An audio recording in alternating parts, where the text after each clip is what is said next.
Life Management Science Labs would like to acknowledge that we live and produce this podcast on the traditional lands of the Wurundjeri people. We'd also like to acknowledge the traditional owners of the lands of our listeners and our international colleagues. We'd like to pay our respects to their elders past, present, and emerging.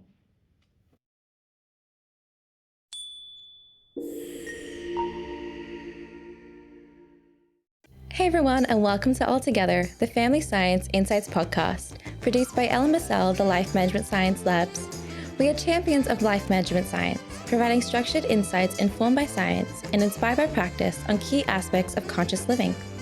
Each week we bring you scientific and practical insights on each element, with the expert knowledge of professionals in the field. I'm your host, Dina Sargent. Let's get started. Hello and welcome back to the show. With the demands of work, family, and personal growth, it's easy for stress to take over, affecting family dynamics and personal health. Today, we are tackling a topic that impacts many families, maintaining well-being and avoiding burnout under the pressures of a fast-paced, capitalistic society. What are the best practices for supporting family well-being? How can we set boundaries to protect against burnout? And how do we maintain strong family connections in a world that often prioritizes productivity over balance? We'll be answering all these questions and more under the guidance of professional counselor Mandy Doria.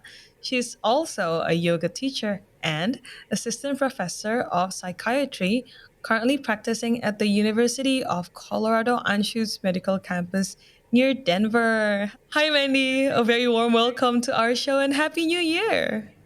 Thank you so much for having me. Happy New Year to you, Sabrina. Glad to be here.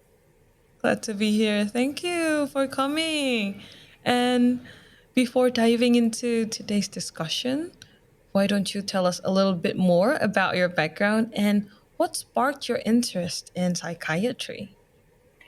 Yeah, so I have been a counselor for about 14 years now. I've worked in a variety of community, home, school, private, and college or university settings.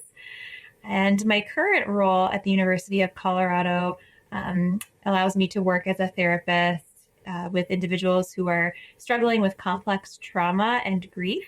And I became interested in that population really when the COVID-19 pandemic hit, because so many of the healthcare workers that we were interfacing with were experiencing stress injury, occupational injury, burnout. So really did a lot of work on developing trainings for that population, specifically working on a medical campus. And I really just like the work that I do because I get to hear so many different stories of diverse backgrounds and just creating space for people to find what is healing for them. I see. Can you tell us a bit more about one of the most interesting story you've heard recently? Sure. Yeah. I was working with a client who had actually moved from Brooklyn, where the pandemic rates of infection were extremely high. So working as a pharmacist in an acute care setting, and had extreme burnout that she didn't address for about 3 years until she moved to Colorado and finally sought some mental health care. And I was lucky enough to be her therapist and kind of help her name some of those experiences that she was having. And through just a couple of months of discussion and helping her regain a sense of control as well as direction in her career with how she wanted to work and the settings that she wanted to work in, just reclaiming that sense of efficacy. And then a lot of those mental health signs of burnout, including depression, anxiety, fatigue, sleep issues, were resolved just by her kind of being able to process and really, talk about her narrative of how she experienced it, because nobody had named it before for her. Mm-hmm. Yeah, so I really feel like it's an honor to hear these stories and to create space for them. And it's an honor for us to listen through you. But before we go further into the topic, before we dive into today's discussion, we'd love for our listeners to get to know you a bit better. So here's a segment we call Have You Met Mandy? And what's your favorite book, Mandy? My favorite book is called Untethered Soul by Michael Singer. And I really like that book because I've been practicing yoga and mindfulness for maybe 18 years. And this book really encapsulates layman's terms of how to think about consciousness, how to think about meditation and mindfulness. Um, and I really think it's encouraging and really grounding to read. So I tend to gravitate towards books that help me feel more connected to those practices. Okay. So something that's more, your genre is more to self-help and more to motivational and to calm yourself down. Is it pretty much what you like to read? Yeah, and to reflect on things that I might need in my life or how I'm doing or how I see the world, just creating a shift in perspective. I really like books that discuss spirituality. That's really great. Okay, so what about movies? Do you have any movies that you enjoyed recently? I just saw Wicked, which I loved. And I also recently read an article about this movie that described it as the anti-fascist fable that we all need right now. And I love that. And it's so timely for this conversation.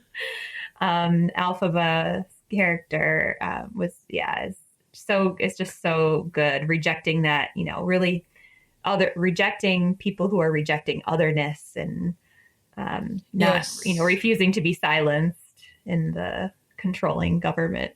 I love that. Yeah, I love that narrative as well. But I also love musicals, so I love the movie. I love musicals as well. I used to grow up with musicals a lot, and it is, Defying Gravity is like one of my all-time favorite song, and just seeing it in the theaters with all the sound surrounding. Oh, that's a cat. Oh, that's so cute. Sorry, I love cats. It's Mr. Whiskers, or when he comes into the therapy room, we call him Dr. Whiskers. Okay, so is he Dr. Whiskers now or Mr. Whiskers? He's Mr. Whiskers. Okay, nice to meet you, Mr. Whiskers. He's a lap cat, so he may jump on and off. Oh, that's so adorable. I love lap cats. Okay, so Defying Gravity was one of my favorite songs, Mr. Whiskers. And okay, what about podcasts? Are you listening to any podcasts at the moment?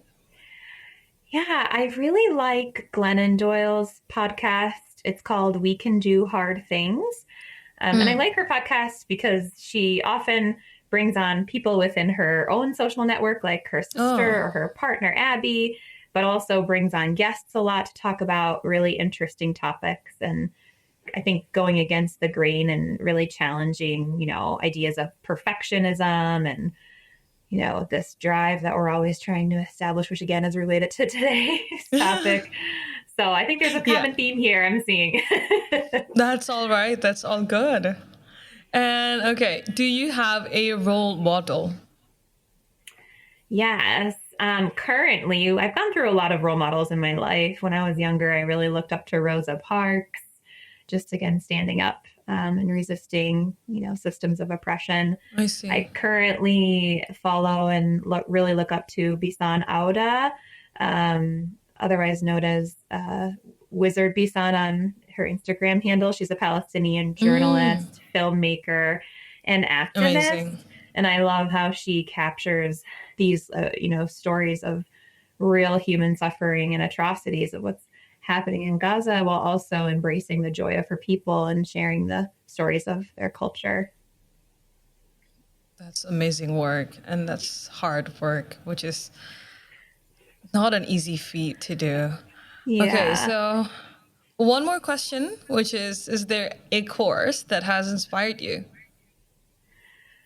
Yeah, I have recently completed a 300-hour training in what's called trauma sensitive yoga. And the section on neuroscience was fascinating, just how our brains and bodies really are connected all day, unconsciously and consciously, and how some of those pathways can break down or lose connectivity when somebody is traumatized. And it really is a neurobiology process. And helping regain a sense of embodiment through increasing those interoceptive pathways, and then allowing people to have a little bit more of that body-mind connection. So that course, even though it was a lot of things that I already studied in attachment theory and trauma theory, the neuroscience piece was fascinating to me. That's quite fascinating because we understand a little bit, like in general, we do understand what fight or flight is, and just understanding deeper on the neuroscience behind it, and that how it disconnects our mind and body, and it takes a while for that to reset and reconnect, is an interesting take, and quite an interesting understanding on that. Yeah, and that people's symptoms that they often experience are a result of some of that interruption in the process, the neurobiological process. So it's very anti-stigmatizing to really understand what post-traumatic symptoms are and what is actually happening biologically. Well, people might not have access to decision-making, impulse control, self-esteem, sense of connection to self and others, trust in others. So yeah. Let's dive into our topic. And for starters, how would you define family functioning?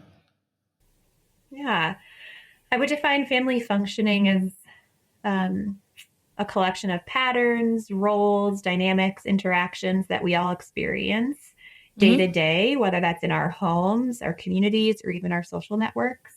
Some folks define family as their chosen blood, meaning they have various people that they spend time with who align with their values who they care about. And then there's the nuclear family, where you might have a parent or a set of parents with their children. Yep. And then that can extend to grandkids and cousins, aunts, uncles, and so forth. But another way to think about family functioning is how a system functions, and that each individual in the family has their own unique way of being, and that impacts everybody else in the family system. So we can't really think about the individual without thinking about the family in which they're interacting with. I see. And what does family functioning look like in today's capitalistic society?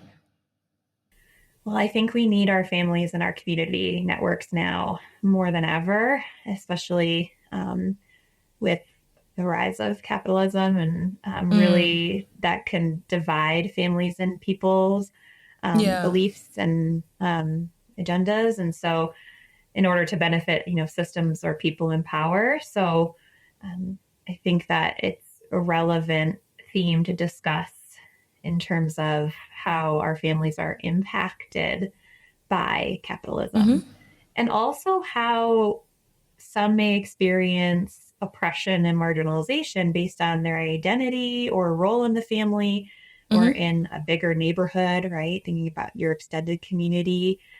For example, people of color in indigenous communities were largely disproportionately impacted by the COVID-19 pandemic, and then thus also, unfortunately, often had less access to resources such as medical care, vaccines, or ability to practice social distancing because of often taking on service frontline positions, and then just increasing that risk of exposure. So it kind of ties back to this myth of meritocracy, I think, especially in the US, where it doesn't matter what social status or race or background you belong to or identify with. As long as you work hard enough, then you'll be successful. And really, that's not the case for a lot of folks. So just understanding that and providing this space for compassion to really address these issues is important. I see. It is quite difficult to balance, especially with such a gap between different family and how they function in these capitalistic society. And how would you describe the relationship between family functioning and personal resilience? Yeah, so I think the more that we can be in tune with our own personal needs, identities, beliefs, and the things that impact us and the things that we're bouncing back from, the more we can kind of feel empowered with how we can contribute to our family systems or what we need from our family systems or communities. And so just this mutual understanding can allow for mutual respect as well as bi-directional communication to be able to ask for support when we need it, but also give support when we need it, or when others need it, rather. I see. So more of a give and take, and how we can provide back to the society and what we can do to receive it as well. I see. Mm-hmm. Yeah. I think it's hard for some to be vulnerable to ask for support, whether it's, hey, can you pick the kids up today? Or I really need some help with meal planning. Or I'd like to go to this exercise class, but I need some support getting there, or whatever it is. So just being willing to know what you need and then ask for it when possible and work together on that. So having a really good communication is important to having a good relationship between the family functioning part and the personal resilience in bouncing back.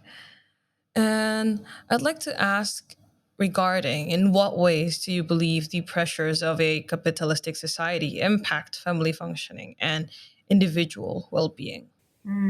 That's a great question. Well, the more burned out that we are, the more that we tend to isolate and maybe experience mental health issues. And in fact, what we need is the opposite. So if a capitalistic, fast-paced culture enables us to keep going and going at a rate that isn't sustainable, we're going to continue to suffer in isolation instead of reach out to our relationships and networks to ask for what we need. I also think a lot of us feel pressured to have the latest and greatest, whether that's keeping up with a fad or a trend, or giving our kids like the best possible childhood. And sometimes that involves materialistic things, or what we think should be materialistic. And so it creates this false narrative, really, and these unreasonable expectations for people to continue to work harder, perform more, and then we're going to be happier. But in the meantime, we might get so exhausted that we can't even be present with one another. And then there's guilt associated with that. So you can start to see the layers of guilt and grief there that can build up through time as we're trying to meet this unhealthy expectation.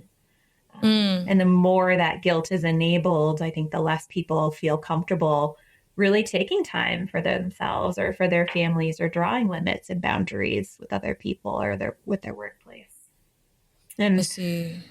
I think the final thought there is that I like to think of acts as resistance of capitalism as being willing to be joyful, right? Practicing play, practicing joy, practicing rest. It really is a practice, because it's almost a form of resistance, and doing the things that you love, making time for the people that you love, and feeling good enough just as you are, not because of what you've performed or what you've accomplished in order to feel good.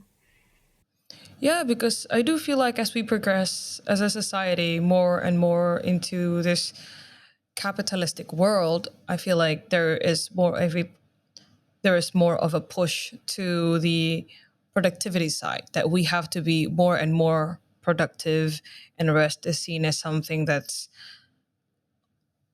like, rest is seen more of a privilege than something that is needed like on a day-to-day basis. So how do you think we can find that balance of finding that joy, finding that happiness, and staying alive in this capitalistic society? Yeah. That's a great question. And I think there are common answers to that, as well as very unique answers. So I feel like the universal answer is to know what you need to be a healthy, thriving, functioning human being, and give yourself those needs. Getting 8 hours of sleep.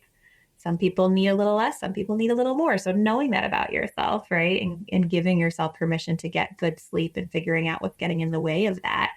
I think our culture is very sleep deprived. I agree. And that's also normalized. And it's really not okay. It does damage to so much of our body and our brain. So yeah. And then also keeping our stress levels down, finding ways to manage our stress that does come into our life, because we know that stress is not preventable. Like, we are going to experience stress, and that's not always a bad thing. So we don't want to villainize the stress response. We want to really understand it and how it's impacting us, right? So again, this awareness theme has come up in a lot of the trainings and workshops that I've done, to really know what's impacting you, and then make those changes to follow up. And then I think some unique ones that might be based on interests, right? Like giving yourself permission to do something for yourself for 1 hour a day, or if you're a busy parent with young children, 1 hour a week, like carving out that time for you. Really, really important. Yeah. So more to making time to do these activities that makes us happy and joyful within our lives and in our families as well. Yeah. Yeah. So I have an additional question regarding self-care and bounce back. So how can we address disparities in abilities to self-care or bounce back, depending on the various levels of access to resource or support we may have? Yeah. So I feel like, again, this is a collective answer, right? I think individuals who have more access to resources, or people with identities that are maybe more privileged or in positions of power, can acknowledge that and step back to allow for marginalized voices to be heard more, to express their needs more, right? So we've got to create some space there, and also possibly give as well where we can, to offer some resources, even if that's compassion, if somebody needs to call out sick, or asking what you can do, if you can bring them groceries if their kid is sick, right? Little things like that. And then on the other hand, I think finding people that can really relate to you in your community. I think specifically individuals who are in communities of color can feel even more isolated and more drained if they don't feel like there's a sense of belonging or understanding. And so surrounding yourself with people who look like you to a point, right? And then also people who maybe do have diverse experiences, because we don't want to pigeonhole anyone based on a specific identity as well. So staying open and curious, and refraining from that comparative suffering, like this person has it better or this person has it worse, because at the end of the day, that doesn't feel good for anybody. Really refraining from that, because it can lead us into a bad mental space. I see. What are some common signs that a family is experiencing dysfunction, or that individuals are facing burnout due to economic pressures? Some common signs that an individual might experience is, again, the notion of sleep, right? Maybe not feeling like they're getting, or they're feeling rested when they're waking up. They're still feeling really tired and never feel like they can actually recalibrate. Maybe decline in personal hygiene, feeling more irritable, not being able to eat 2 or 3 full meals a day, or skipping meals, so changes in appetite, and even mood issues, right? Like some signs of depression or anxiety or other mental health concerns. And again, just general stress.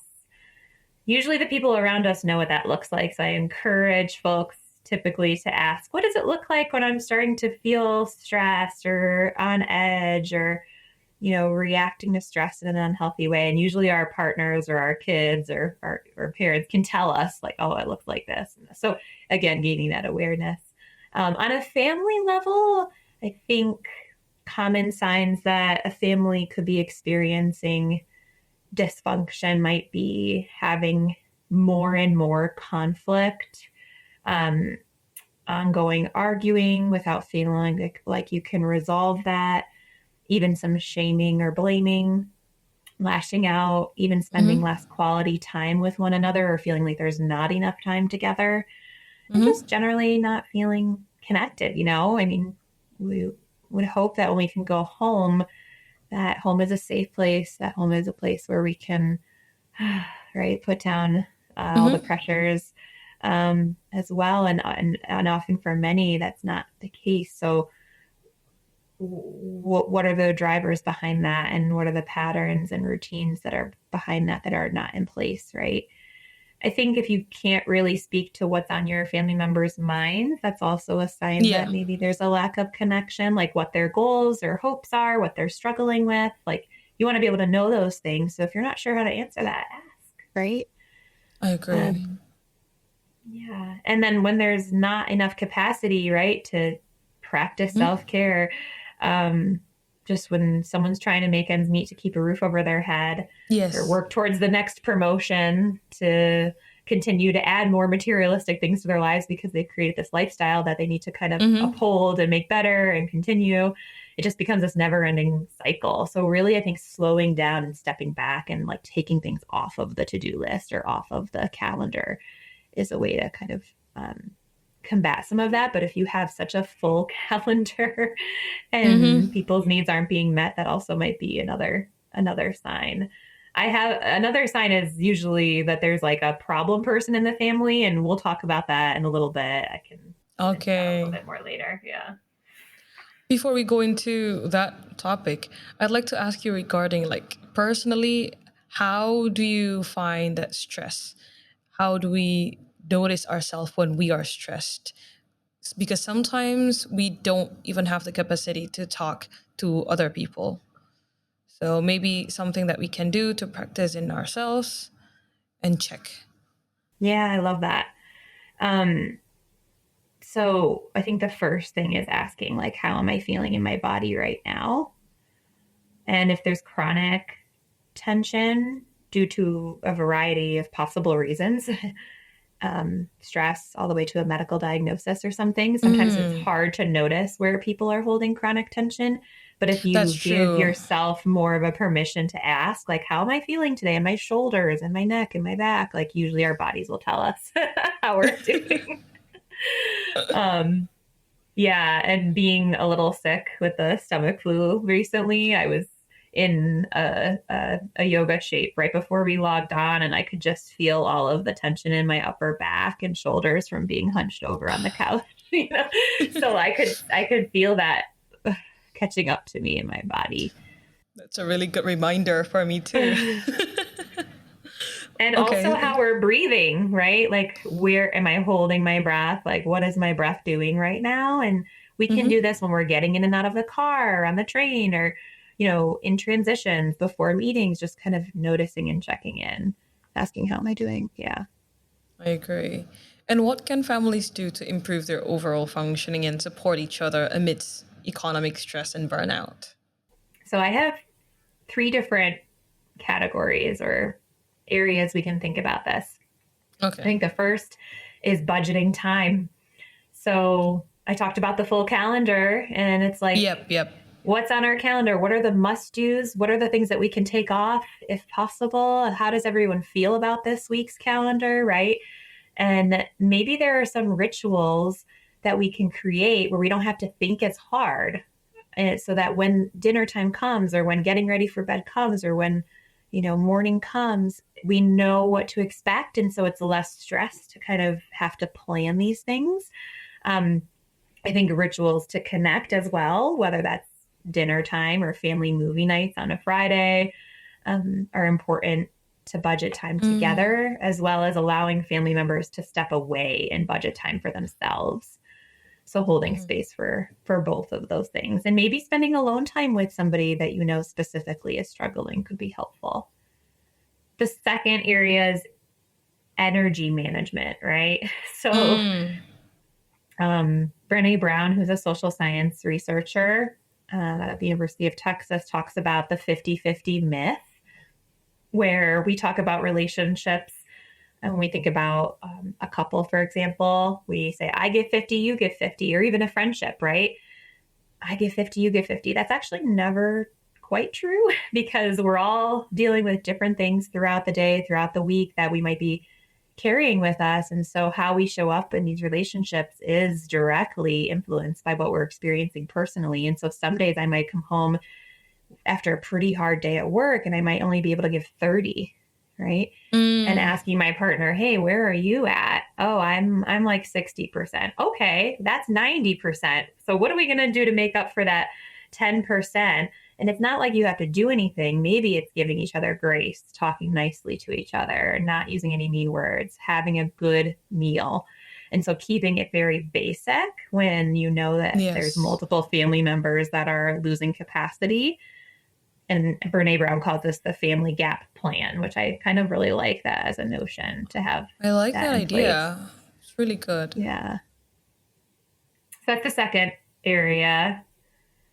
Yeah. And then the third, I think, is so there was budgeting time, budgeting energy, and budgeting money, right? So Oh, actually intentionally sitting down, whoever does the finances and the budget, really sitting down, whether that's alone or with a partner, and saying, like, what are we working with this week, right? What's coming in, what's going out, knowing where that's, knowing where your money is going, and seeing if you can scale back instead of like feeding this sort of capitalistic strain of having to buy new yes. things and add things to your house when we really have everything we need in this earth as it is. Instead of trying to buy so many new things, can we be creative with a free movie night or go thrift shopping, right? And then maybe bringing it back to the family unit and seeing how, especially if there's children involved, okay, we have this much to spend as a family, and here are 3 options. Do we want to vote, or do we change who gets to pick what we do every week together? So little things like that, I think, can really help somebody feel empowered and not feel like they're a victim of a situation, even though at times it really can feel powerless. Yeah. I really like the last one because it really does open a conversation within the family um, and open up possibilities for us to do different ways to connect as a family, because different people have different ideas on what they want to do at a weekend, and it's just really nice to see a glimpse of what's inside their head once a week. I really Yeah. like Yeah. that. Just checking in. John Gottman, who is a relationship expert, talks about 6 hours a week that can help somebody have a healthier relationship. And it's anything from just those like 1 minute check-ins when somebody gets Hmm. home to a 60-minute like weekly meeting, basically, where you Mm, talk about the things that are on your mind.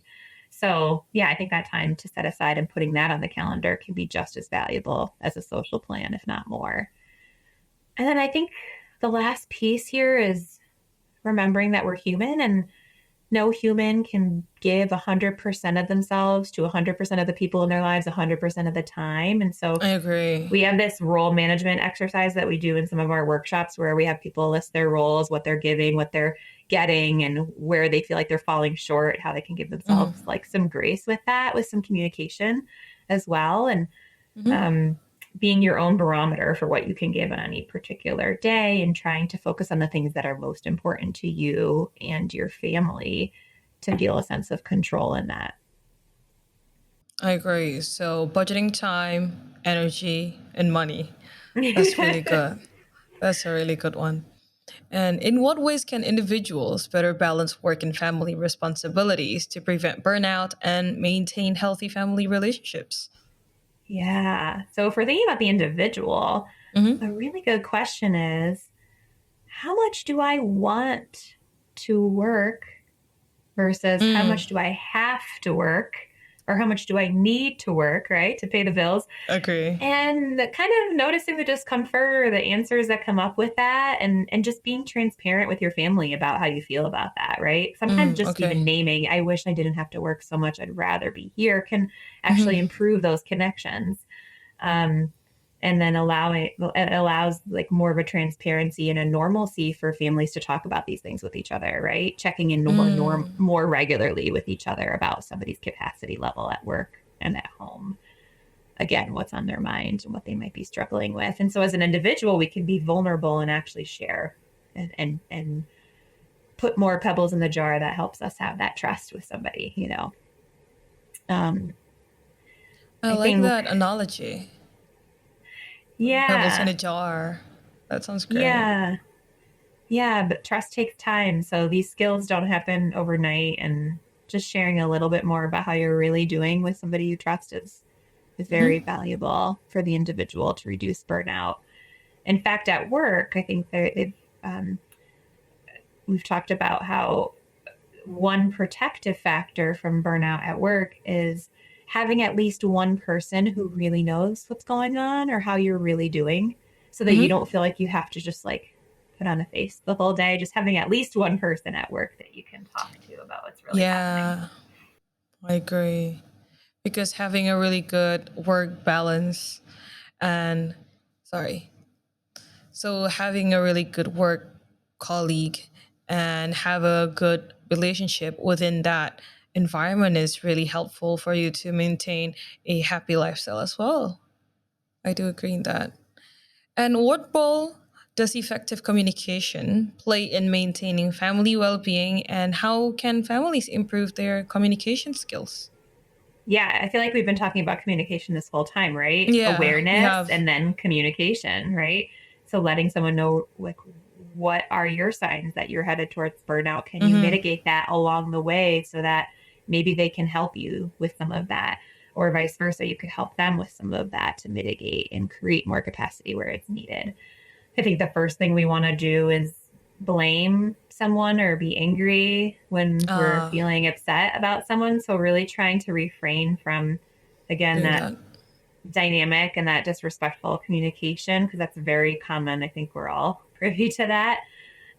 Instead, maybe try to give yourself some space, right? Like take a step back, wait till you're a little bit more calm, cool, and collected before you talk about these things. And then when you're ready to talk about them, use I statements instead of you statements. And really just try to verbalize what's impacting you in the current moment and how they may be able to help. I think another point here is if there is constant blaming or daily arguments or resentments, or if it's a pattern where it's okay, and then it's just like all coming to the surface all at once, because that could be an issue too. And then it's like fine, and then it's like, oh, we don't fight that much, but when we do, it's really bad. Yeah. So those are signs that you probably do want to reach out to a mental health professional to have a mediation of a conversation to learn more healthier communication patterns and address some of the other issues in the family. Yeah. And I think this is where I wanted to loop back before. Oftentimes, there's one or two, or sometimes more people who take on the symptoms of the family. And so they're often characterized as like the person with anxiety or the kid with a behavior problem, right? And unfortunately, children often are symptom bearers that are showing or manifesting more underlying problems about things that are going on in a family system, or maybe there's an addiction going on or a codependency happening. So I think when somebody is struggling, looking beyond the individual to be like, how are we all doing? Like, how do people feel coming home? How do people feel toward each other? And like having those conversations instead of making one person the focus, because often we're a product of those relationship fractures in our lives. Like what we experience individually and what we feel and what we show as symptoms are usually related to some kind of breakdown in communication or connection with other people. I see. So an individual symptoms can be an idea on what and how the family functions in general, so we can see in the bigger picture and in the specific picture of that individual as well. So I Yeah, and it really could be like that insight. yeah, it could be something as simple as a family moves and the kid is having a hard time adjusting to school, and they're saying that everything's okay, but at home they're having outbursts or refusing to go to bed at night or wanting to play more video games, and just maybe tuning into those changes, like, hey, we all just went through a hard time. Like, how are you doing in your school? Have you made new friends, right? Things that affect kids more often. So again, thinking of this collective effort to address an individual problem, what's going on behind the scenes. That's wonderful. And we've been talking about how an individual has burnout and how it can affect the family and how it functions. And how important is mental health care and self-care in preventing burnout? And what are some practical tips for integrating these practices into a busy family life? Yeah, it's so important, right? Very important. I've heard some participants in past like yoga classes that I've taught say, I don't do yoga for me anymore. I do it for my family because I'm a better person when I come home. And man, is that true, right? Like, so sometimes doing things that we enjoy or doing things that ground us, that get us connected to ourselves, does make us a better person at home. And if we're Better really human burned out at being. work, yeah, you better human. Yeah, exactly. So if we're like really burned out at work and we're saying yes to every single project that comes our way, like that's definitely impacting us at home, right? We're carrying that with us. So, so important. And some tips are, I think, allowing like the family system allowing for individuals to have me time, and then really again prioritizing family time as well. So differentiating those and making time for both, and maybe even encouraging like no screen time for 1 hour a night so that everybody can kind of decompress. Like little things like that can help. I think therapy can be a healthy outlet if, for some people, they really like having that to bounce ideas off of and process their own struggles and perceptions of things. But again, looking to the wider support network. So I think building a village, building a community around your family so that you're not going to the same people for the same types of needs over and over. And that could be done as a family unit, or you can seek that out yourself, right? Join a local community center, attend an event at a library or cafe in your neighborhood, join a meetup group based on your interest, or find some other way to interact with your neighborhood and feel that sense of connection as well outside of like the nuclear home. I love because that. that can help us really feel seen. I agree, because sometimes as individuals, we are just so different with our nuclear family, and we just have different interests altogether. So having those, as you mentioned, third places is a really wonderful experience in being seen in general, because we have different interests and hobbies. Yeah.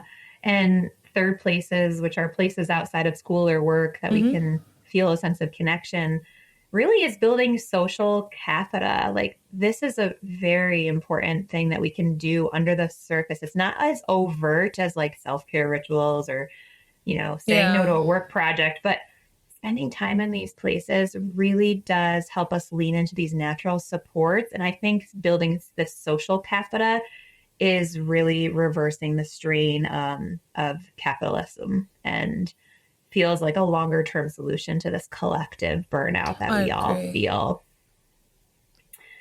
And then along those notes, like leaning into each other's strengths and skill sets, right? Like utilizing one another instead of having to rely on broken systems that often don't meet our needs. Because sometimes in those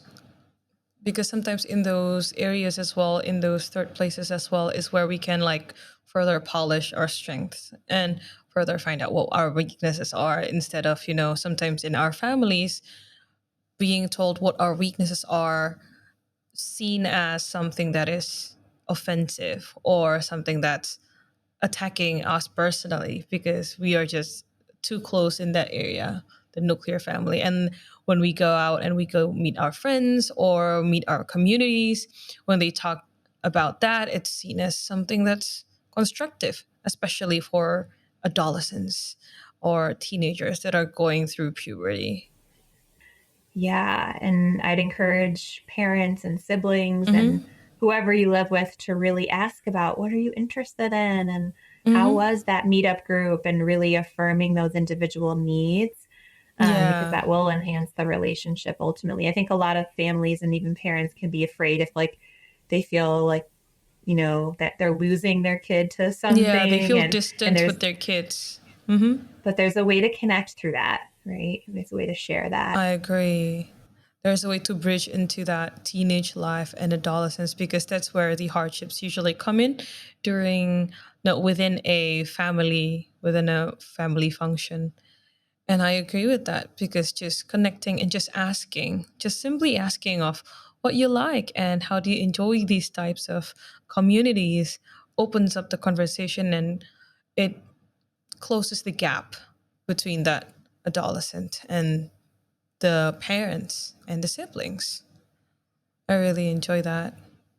Yeah, we have to work harder, I think, to do these things because neighborhoods are different, right? Our communities are different. I think before technology and things that connected us across the world, people across the world, we relied more on the physical neighborhood that we interacted with Mm-hmm. and how we saw people. And so society is changing. So we have to kind of work a little harder to have those in-person connections or communities. And virtual I communities agree. are just as helpful, especially for teens, Mm-hmm. but making sure it's like the right avenue of support.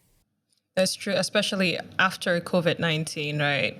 Having a physical community was hard for like 2 to 3 years just to meet or to talk. So virtual communities are getting more and more broad in the sense. So just understanding that is really good for the family function.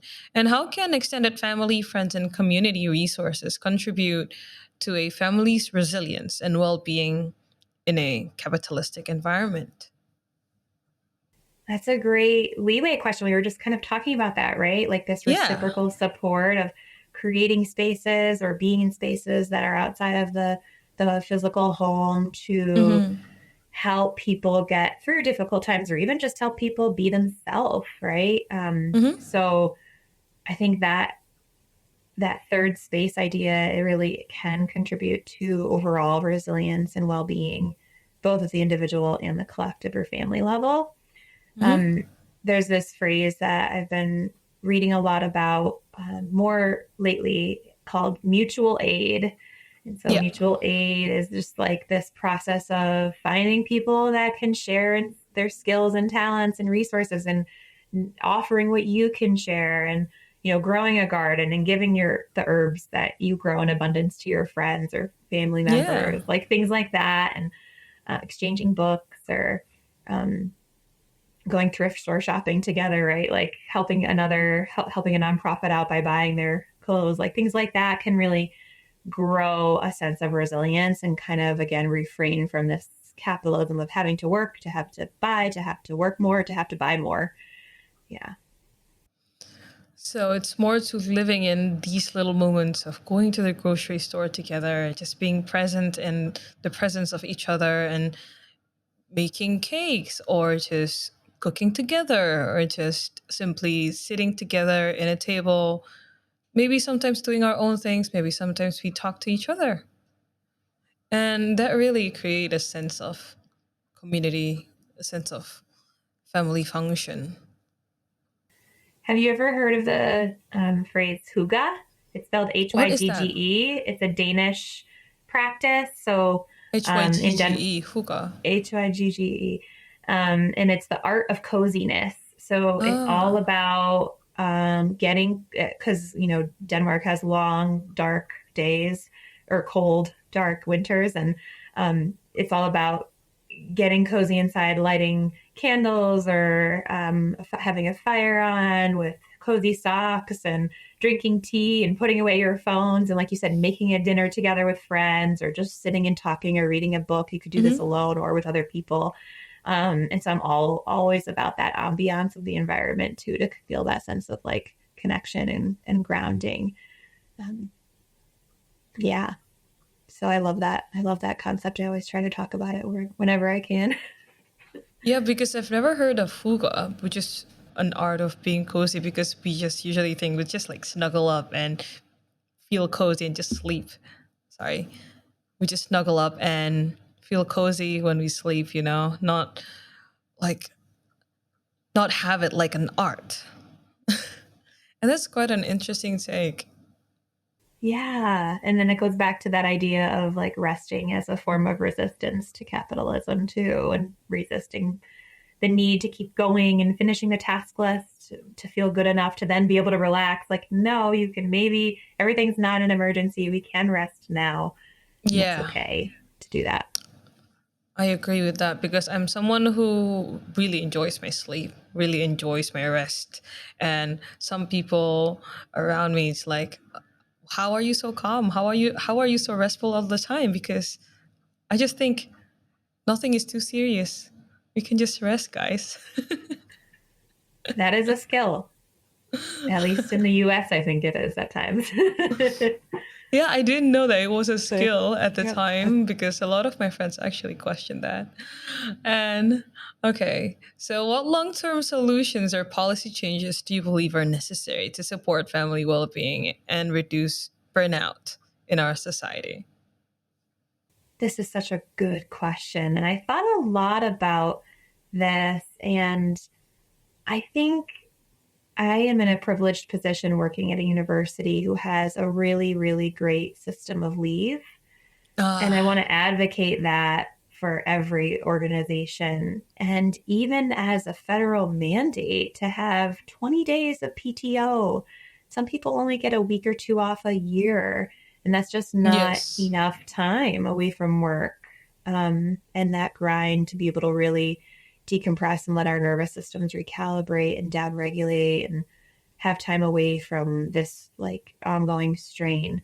I think another important piece of leave is parental leave, to be with our families when we're welcoming a newborn child, and not just maternity leave, but paternity leave as well, for fathers to be able to have time and quality time, and giving families maybe some flexibility with when they would like to use that leave within the first year of a child's birth, and extending it 3 to 6 months, right? Instead of just having 1 or 2 months off. Some countries, I think, instill parental leave for a year. And just that is so helpful to them to get established and recalibrate and work together. Yeah. I can't imagine that in the US. Maybe really one wonderful. I think if that isn't possible for whatever reason economically for a company, I also think more companies are, over 50% of American companies are considering or are open to the 4-day work week. It's been piloted in Microsoft Japan, and they saw an increase in productivity and a decrease in burnout, an increase in mental health scores. So that's really good news. There's actually a local, semi-local police department near me in Golden, Colorado, that did a year pilot study of a 4-day work week. And it wasn't 4 10-hour shifts. It was 4 8-hour shifts, a 32-hour work week. And they found that they spent so much less. I think they saved over $100,000 or maybe $200,000 actually. They reduced how much they were paying folks in overtime, but people were also covering more often for their fellow police officers because they had the bandwidth to do so. So they still got paid overtime, but they didn't feel like they had to sign up all of the time. And they still have the same salaries with the 4-day work week. Wow. That's really great how reducing an actual, it's really great that we reduce a work day and how it makes the society even more productive. That's really an interesting take. I've never heard of that one before. Yeah. 4-day work week becoming something that's more productive in this couple and that could save the organization money possibly, because I think there was another pilot study. I don't know if it was Microsoft Japan. It might have been a different one that I was looking into, where it increased productivity in the first year by 60%. So if people are coming to work less, but they're doing more of the time that they're there, that's got to mean something, right? And I think it means that they have more time for themselves and for their families. And they're coming back more recharged, and they're front loading these positive health behaviors so that they can show up on Monday and not feel like they have to dread the whole week. Yeah, because especially in this capitalistic society, a 4-day work week is unheard of. We even have like 6-day work weeks, mostly 5 days, but 6-day work weeks are something that's quite normal for us nowadays. So understanding that having a good rest can increase productivity within those 4-day window is something that should be looked further upon. Yeah, I agree. And I think it's going to take a lot of time for some cultures to embrace that. For example, I think even in Japan, they're really pushing this, and a lot of companies or even a lot of employees are just not as interested in it, because I think that there's a lot of stigma against not working enough. Like, you're kind of looked at negatively if you leave the office early. Whereas in some other parts of Europe, if you are in the office past 5 or 6 p.m., you're like, what's wrong with you? Is everything okay? So I think it's just depending on the culture. Yeah, because in Europe, I feel like the concept of siesta, or like having your own time and having a good work-life balance, is much more looked up upon compared to the Eastern counterparts, where we would be seen as someone who don't work as hard. If we don't stay up, and then we don't stay late, and then we don't go to the company outings. Okay. Yeah, exactly. And not feeling like you have to attend every single outing or gathering too. There's a balance there, right? We want to be able to Yeah. connect with people at work and feel that relationship so that we want to be at work, and also feeling like you could say no to some social or extracurricular things is also okay.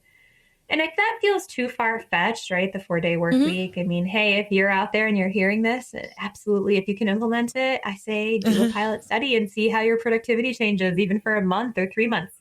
But Yes, another please. thing that companies or employers can do is offering more sick time, or at least offering wellness days that folks can schedule in advance. If they are feeling burned out and they're getting to that, they can put a wellness day on their calendar to take care of their appointments, or to go hiking, or to do whatever they need to reconnect with their body and downregulate the nervous system, and allowing folks to do that instead of feeling like they have to wait till they're so burned out and actually physically or mentally sick to call out of work sick. So kind of a more preventative model of being able to schedule these wellness days, and maybe, allowing one a month or every other month to be able to recalibrate our systems. Yeah, because in some companies, in Singapore, there's already some companies that implement these mental health days, and I see that my friends, oh yeah, there's a mental health day every third Friday in my company, and I found that very intriguing because not a lot of companies do that, and especially in our eastern counterparts in Asia, in Singapore, in Japan, in China, we don't really see these types of mental health day. And I found that really, wow, you have a mental health day? That's really good to hear. Yeah, I think that more employers are willing to explore that, and others are just still really stuck. And there may be various reasons to that. Maybe they're open to it, but their system isn't drained of resources and they can't afford it. There's so many different reasons for that. But again, maybe challenging that myth of meritocracy, right? Like if we don't, if we encourage people to take time off, or we normalize that, or we try a 4-day work week, maybe we'll actually be more productive. Okay, so let's step more into the practices and habits. And what habit would you recommend families practicing to alleviate the strain of capitalism in their day-to-day functioning? So I think having a one night a week at least where they can be together without screens. Watching a movie is okay, but maybe playing a game or doing a puzzle or going for a walk might be better, where you can connect with each other and talk about what's going on. Maybe alternating who gets to pick what you do each week, to give people a chance to do that. And then to summarize a lot of our conversation, ask questions, be ready to hear the answers, and don't feel like you have to fix what you hear. Just being present and being there for people is often more powerful than not asking, and increasing that sense of isolation within a family. And I love what you said earlier, respecting people's differences and allowing people to do things outside of the nuclear family, and encouraging them to talk about it and see what they're learning about themselves, or what they're passionate about, or what they're interested in, because that's also really healthy. Okay, maybe just to reiterate, what are the three good things about the practice,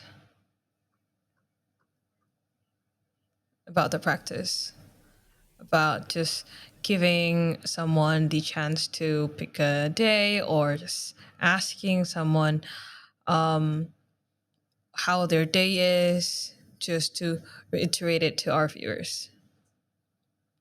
Yeah. So creating a ritual where you ask people, how are you really doing? How was your day? That could be the first thing that we can do. Check in regularly. I think the second thing we can do is create a schedule that works for everyone. and talk about that and propose it if you're like the leader in the family, like a parent or something, and see what the children or other people have to say about it, proposing a schedule of time as well as a budget of money. And I think third, be compassionate toward yourself, toward others.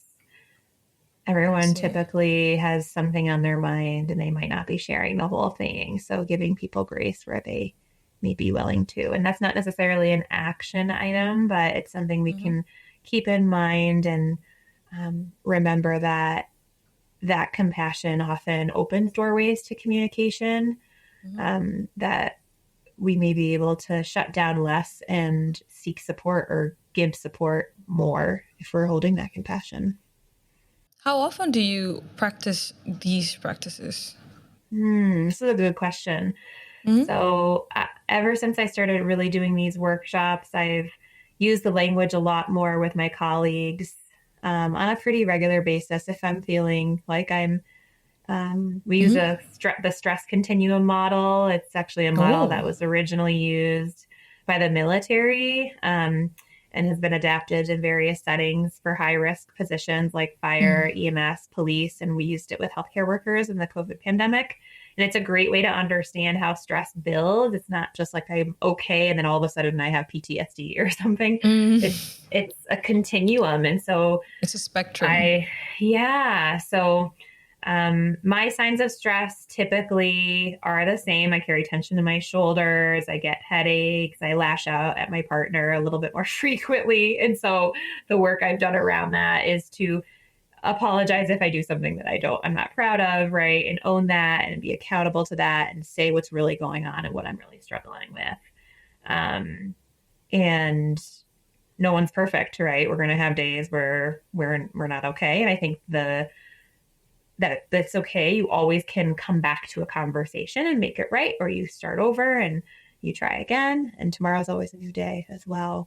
I agree. Tomorrow's always a new day with a fresh mind after a good sleep. The budgeting time, everybody in my family would say that I'm an overscheduler and I've had to work so hard to try to not be, so much so that oftentimes I have to do nothing on a calendar just so something's on there. So I will admit that is a tough one for me. And that's often because I really love being in relationship and being out in community. I'm a huge extrovert. So I know that about myself. Yeah. That's quite hard for me too as well, because I am such an extrovert and I do enjoy going out and meeting friends. And just like a day before this, I almost crashed and I was almost sick because I've been hanging out and just filling in my social quota every single day from morning to night. And it's just difficult sometimes for us extroverts because not a lot of people talk about the struggle of extroverts and making time for themselves. And it's an effort actually to stay in and just do nothing. Just stay in, Sabrina. And I struggle. That is when the pressure of, capitalism really hits me, is when I'm alone and I feel like I have to be doing something. Yeah, it's the toxic productivity. I have to clean, or I have to organize something, or I have to read, or I have to, I don't know, do something productive where I feel like I've accomplished something. And accomplishing something, we can rephrase that to, have I felt more connected to myself? And that is accomplishing something, I think. And how do you think the practice would impact our home or perspective on life? Yeah. I mean, if you could bring the tension and stress from here to here, right? From higher to lower, from an 8 to a 5, I think that would create more space for people to be themselves, create more honest and transparent communication. And it would create it would normalize a system of communication that kind of lets people be there for each other without it having to be dramatic, right? And not always focusing on the negative, but also maybe encouraging, gratitude practices and, right, talking about things that are going well. And so I think that can just decrease the overall stress level in the home and then also improve our health and well-being not just our mental I health, but see. our physical health, right? Because we know the links to stress and medical Mm-hmm. disease are very strong. That's been proven over and over. So let's take care of each other and encourage this down regulation of the nervous system I keep talking about, just quieter time. So hopefully that would help a family feel a sense of inner strength, as well as how they can then reciprocate that in their communities and offer that for others as well. Okay, one last question for the topic.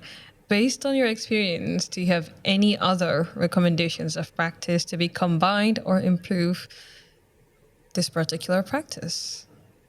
I talked about mutual aid a little bit, but Mm-hmm. expanding on that, um, I think learning to be self-sustainable as a unit and as a community, right?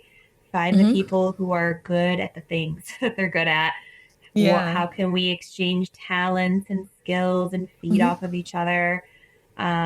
Grow as many plants and herbs that you can in your home, even if it's Mm-hmm. just a few herbs, and let that nourish yourself as you kind of, are get, you're benefiting from the, not the beauty of watching a plant grow, but you're also nourishing your soul when you're doing that, right? The earth has everything we need. So trying not Mm-hmm. to increase the need for consumerism and trying to see what you can do to maintain with what you already have.